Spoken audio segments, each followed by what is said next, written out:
Good afternoon. Welcome to Jim Munley's World of Weather. Clicked on to the long-range weather forecast discussion for December 15th to the 29th. We have changes coming from the current flow with a progressive flow, trough in the west, ridging in the east, zone of flow, to a more amplified ridge trough pattern as we go later in the period. Now, the pattern remains unchanged, like I said at first, and then gradually shift to what I just talked about with a ridge building in the west, trough in the east. We don't quite see it in this period.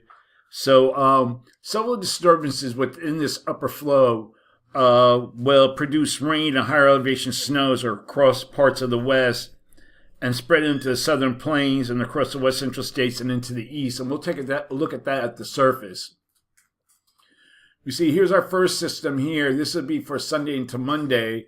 This will bring some snow in the interior, far interior, mid-Atlantic and northeast. And then it'll be rain elsewhere as it lifts into the region Sunday into Monday. Then we have the next system moving in. And this would be Monday and Tuesday. This will be rain mostly for everywhere as the rain snow line remains far to the west, to the northwest. And then we have the next system taking shape for next Sunday to Monday, next Wednesday to midweek. And then this will bring some more rain to the region. You can see right here. And possibly snow on the backside as it exits. Okay. Most of the west will be dry under the ridge. And much of the country should experience temperatures near to above normal through the period.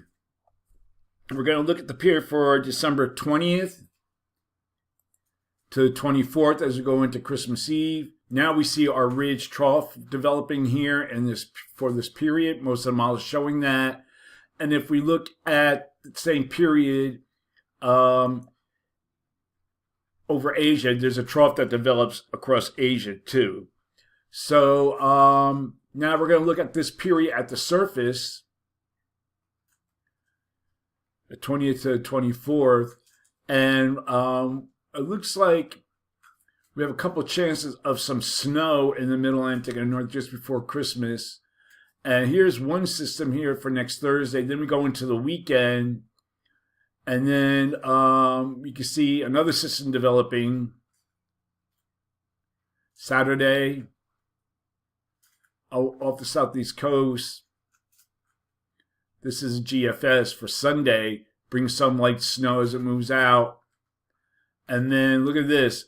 990 low sitting right off the Cape Hatteras. Bringing some heavy snow to parts of the Mid-Atlantic and Northeast. That's the GFS. And then it moves out by Monday. And then it moves out and there's snow on the ground. Now we'll look at the European. Here's Saturday, Sunday. Keeps it further to the south. And we look at the European ensembles. It's saying what storm. And then we look at the European AI. This keeps it way out. So the GFS and the European, let me see, the GFS.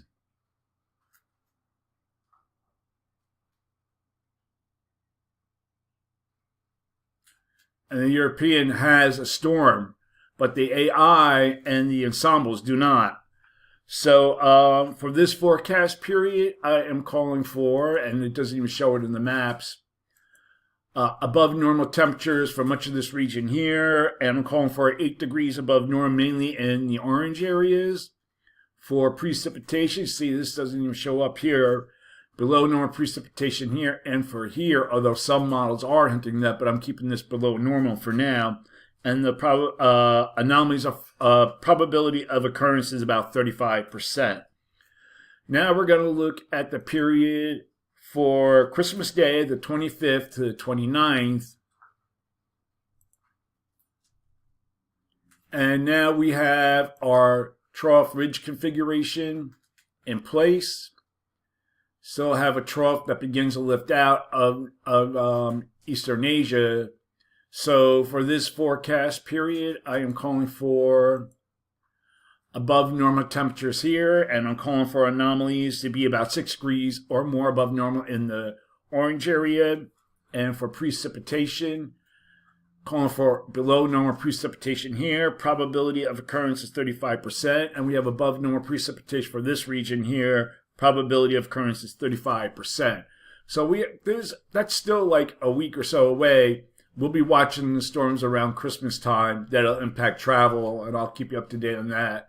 Okay, the latest drought has come out, and we still have severe drought down in South Jersey, scattered drought areas, and we'll look at the summary here. And so locally, heavier rains fell across the eastern half of Texas this week, with heavier amounts, locally 4 to 7 inches, falling in parts of the Central Gulf Coast region.